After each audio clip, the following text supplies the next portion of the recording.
Welcome back. డిఎన్ఏలో next issue చూద్దాం. కర్ణాటక సంబంధించింది. అధికారం ఇచ్చినా గొడవలే, మంత్రి పదవులు పంచినా పంచాయితే. కర్ణాటకలో కాంగ్రెస్ లొల్లి మళ్లీ కుర్చీలాట సీన్స్ రిపీట్ ని తలపిస్తున్నాయి. ఏఐసిసి అధిష్టానం 20 మంది పేర్లను ఫైనల్ చేస్తే క్లైమాక్స్ లో మాజీ సీఎం సిద్ధరామయ్య తన పవర్ తో కథను తిరగరాశారు. అసలు సిద్ధు అభ్యంతరం వెనక రాజకీయ వ్యూహం ఏంటి? ఢిల్లీ పెద్దల ఆదేశాలనే అడ్డుకునేంత పవర్ ఉందా? కర్ణాటకలో అసమ్మతిని చల్లార్చడానికి మంత్రివర్గ విస్తరణ చేపడితే అది మరిన్ని రాజీనామాలు, తిరుగుబాట్లకు బాటలు వేసింది. సుదీర్ఘ కసరత్తు తర్వాత హైకమాండ్ 20 మందితో కేబినెట్ విస్తరణకు గ్రీన్ సిగ్నల్ ఇచ్చేసింది. కానీ చివరి నిమిషంలో మాజీ సీఎం సిద్ధరామయ్య ఎంటర్ అవ్వడంతో సీన్ పూర్తిగా రివర్స్ అయింది. తనకు చెప్పకుండా గాయత్రి శాంతే గౌడ పేరు చేర్చారంటూ అభ్యంతరం చెప్పడంతో 20 మంది ప్రమాణం కాస్త 19 మందికే పరిమితమైంది.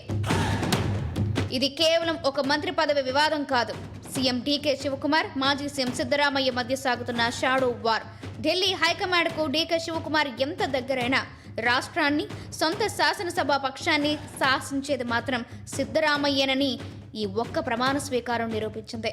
హైకమాండ్ ఇచ్చిన లిస్టులోనే ఒకరిని హోల్డ్లో పెట్టగలిగారంటే కర్ణాటకలో అధిష్టానం కంటే సిద్ధు పవరే ఎక్కువని అనుకోవచ్చా? డీకే సర్కార్ స్పీడ్కు సిద్ధు ఇంకెన్ని బ్రేకులు వేస్తారో, ఇంకెన్ని గండాలు తెస్తారో. బేసిక్గా ఇది ప్యూర్లీ కాంగ్రెస్ రాజకీయం. కాంగ్రెస్ అధికారంలో ఉన్న ఏ రాష్ట్రం అయినా సరే ఒకరికి మంత్రి పదవి ఇస్తే మిగిలిన వాళ్ళు అలుగుతారు, ఏదైనా చేసేస్తుంటారు. ఎక్కడ చూసినా 2-3 వర్గాలు ఖచ్చితంగా ఉంటాయి. అందులో కర్ణాటకలో చాలా ఎక్కువగా ఉంటాయి. అందులోని సిద్ధరామయ్య లాంటి సీనియర్ పట్టున్న నేతను ముఖ్యమంత్రిగా అధిష్టానం తప్పించి డీకే శివకుమార్ని పెట్టింది. అప్పటి నుంచి ఆయన కడుపు మంట ఉంది, రకరకాల కామెంట్ చేస్తున్నారు, ఒక వర్గాన్ని పెంచి పోషిస్తున్నారు. అందులో పైగా ఆయన ఏమీ అనలేరు. అధిష్టానం కూడా సోనియా గాంధీ దగ్గర పట్టు ఉంటుంది, ఖర్గే దగ్గర పట్టు ఉంటుంది, రాహుల్ గాంధీ కూడా ఆయనకు ఫోన్ చేసి ఏం అడగలేని సిచ్యువేషన్ ఉంటుంది సిద్ధరామయ్యని. సో అందువల్ల ఏం చేయించాడు, మంత్రి పదవిలో తన మనుషుల్ని క్యాబినెట్ ఎక్స్పాన్షన్లో తన మనుషులకి మంత్రి పదవులు ఇవ్వాలని డిమాండ్ చేస్తున్నాడు. అందులో ఏం చేశాడు, వాళ్ళకి రాలేదని ఏం చేశాడు, వాళ్ళందరి చేత రిజైన్ చేయించాడు. రిజైన్ చేయించిన వాళ్ళు ఎవరు? యశ్వంతరాయ గౌడ పాటిల్. ఈయన ఇండి నియోజకవర్గ ఎమ్మెల్యే. రెండోది బేలూరు గోపాలకృష్ణ. ఈయన సాగర్ నియోజకవర్గ కాంగ్రెస్ పార్టీ ఎమ్మెల్యే. వీళ్ళిద్దరు రిజైన్ చేశారు. ఎందుకు అంటే మంత్రి పదవి ఇవ్వలేదనండి. అసలు విషయం ఏంటంటే ఇందులో యశ్వంతరాయ్ గౌడ్ పాటిల్ అండ్ రెండోది గోపాలకృష్ణ, వీళ్ళిద్దరూ కూడా సిద్ధరామయ్యకి right hand and left hand అంట. సో వీళ్ళిద్దరిని భుజాన ఎత్తుకుని మోసి వీళ్ళిద్దరిని మంత్రులుగా చేయాలి అని చెప్పి ఆయన డీకే శివకుమార్కి కాకుండా నేరుగా అధిష్టానానికి చెప్పారు. అది వర్కౌట్ అవ్వలేదు. డీకే శివకుమార్ తన పంతం ఎక్కించుకోవడానికి మిగిలిన వాళ్ళకి మంత్రి పదవి ఇచ్చినట్టున్నాడు తన వర్గానికి. సో ఈ క్రమంలో వీళ్ళందరితో రిజైన్ చేయించడం ద్వారా కాంగ్రెస్లో ఒక అలజడి క్రియేట్ చేయటం, డీకే శివకుమార్ ఫెయిల్ అయ్యారనటం ద్వారా అని ఒక సంకేతాలు ఇవ్వటం. ఇవన్నీ కూడా ఏం చేస్తారంటే ఈ సిద్ధరామయ్య, డీకే శివకుమార్ ఇలా కొట్టుకుని వచ్చే ఎన్నికలు బీజేపీ వాళ్ళని మళ్ళీ అధికారంలోకి తీసుకొస్తారు. అది జరిగేది. ఇప్పుడు తిప్పి కొడితే గట్టిగా 2 సంవత్సరాలలో కర్ణాటక ఎలక్షన్స్ ముందున ఎంత అవసరమా ఈ విభేదాలు? ప్రతిపక్షాలకు తీసుకుపోయి ఆయుధాలు ఇచ్చారు కదా, మా వీక్నెస్ ఇదయ్యా, మీరు మా మీద పోరాటం చేయండి అని ఆయుధాలు వీళ్ళే ప్రతిపక్షం చేతిలో పెడుతున్నారు. ఇంత మూర్ఖత్వం ఉంటుందా? ఇప్పుడు ఏదైనా కూడా ఒక ఉంటుంది లెక్క. రాజ్యాంగ ప్రకారం ఎంత ఉంటుంది, మొత్తం అసెంబ్లీ స్థానాలు 224, అసెంబ్లీ స్థానాలలో 15% మించొద్దు. 15% అంటే 34. అంటే మొత్తం గెలిచిన ఎమ్మెల్యేలకు అందరికీ మంత్రి పదవులు ఇస్తారా? అసలు వీళ్ళు ఎన్నికైంది దేనికి? ప్రజాప్రతినిధిగా మంత్రి పదవి కోసం ఎన్నికైనారా? అంటే ప్రజాప్రతినిధి అంటే ప్రజలకు సేవ చేయడానికి ఎన్నికవాలి. ప్రతి ఒక్కటి మంత్రి పదవేనా? మళ్ళీ కొంతమంది మంత్రులకు ఇస్తే మాకు ఈ శాఖ నచ్చలేదని రామలింగారెడ్డి లాంటి వాళ్ళు ఏం చేశారు, మాకు ఈ శాఖ నచ్చలేదన్నారు. అంటే ఇది ఏం కల్చరు, ఏం పద్ధతి? మీలో మీరే ఇట్లా కుమ్మలాడుకుంటుంటే వచ్చేసారు మీరు గెలుస్తారా? మళ్ళీ బీజేపీ కాసుకొని ఉంది, అక్కడ కూడా తెలంగాణలో కాసుకొని ఉన్నట్టే. మీకు అధికారం ఇస్తారా? మంత్రి పదవుల కోసం ఇంత కుమ్ములాటలేదు. ఇప్పుడు అధిష్టానం కూడా సీరియస్ అయింది. ఇప్పుడు డీకే శివకుమార్ గారు కూడా అన్నారు కదా, ఎవరు రాజీనామా చేస్తారో చెయ్యండి అని.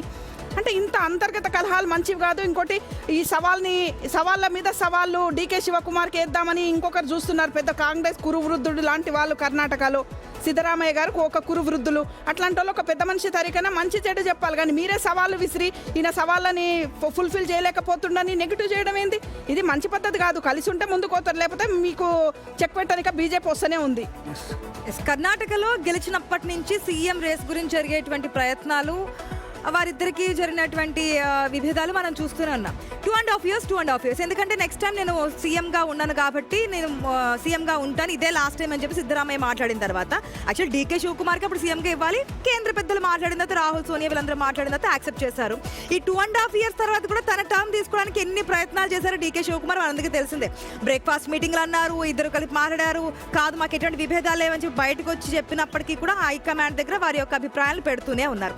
ఎట్టకేలకు సీఎం పదవిలో కూర్చున్న తర్వాత జరుగుతున్నటువంటి మంతనాలు, సీఎంతో పాటు ప్రమాణ స్వీకారం చేసినటువంటి మంత్రులు ఇంతకు ముందు రమా గారు చెప్పిన విధంగా లేదు మాకు తగ్గించే శాఖని ఇచ్చారు, మాకు ఈ శాఖ వద్దు ఆ శాఖ కావాలని చెప్పాము, సో ఎందుకు ఇట్లా చేశారు. ఇప్పుడు ఇద్దరు సంబంధించి రాజీనామాలు చేశారు కదా, అసంతృప్తితో ఉన్నారని చెప్తున్నారు.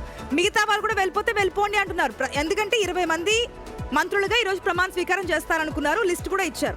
లాస్ట్ మినిట్ లో ఇద్దరు చేయట్లేదన్నారు, 18 members తో చేయించారు. ఇక్కడ సిద్ధరామయ్య కావాల్సిన వాళ్ళు చేయించడానికి గతంలో మీ క్యాబినెట్ లో ఏదైతే మంత్రివర్గంలో మీకు కావాల్సినటువంటి ఎమ్మెల్యేలని మంత్రులుగా ఇచ్చారు. ఇప్పుడు కూడా కొన్ని కండిషన్స్ పెట్టారు సిద్ధరామయ్య, నాకు తెలిసిన వాళ్ళని మీరు మంత్రివర్గంలో పెట్టాలని. ఓకే పెట్టారు, దాంట్లో మళ్ళీ శాఖలకు సంబంధించి వేరే వాటికి సంబంధించి వీళ్ళని పెట్టాలనే కండిషన్స్ తో మొత్తం ఎక్కడ లేని రప్చులంతా జరుగుతోంది కర్ణాటక మంత్రివర్గ విస్తరణలో భాగంగా. మరి దీనికి సంబంధించి హైకమాండ్ ఏదైనా ఇంటరాక్ట్ అవుతుందా, దీన్ని ఏమైనా సమస్య పోయే విధంగా కూర్చొని మాట్లాడే ప్రయత్నం ఏదైనా చేస్తుంది, లేదంటే ఇది ఇంకా కొనసాగే ధోరణి ఏమైనా కనిపిస్తుంది అనేది రాబోయే రోజుల్లో చూడాల్సిందే. ఎస్, ఈ సందర్భంగా ఒక క్వశ్చన్ రైజ్ అవుతుంది. ఢిల్లీ పెద్దల నిర్ణయాలను కూడా తిరగరాసే సత్తా తనకుందని సిద్ధరామయ్య రుజువు చేశాడా అని.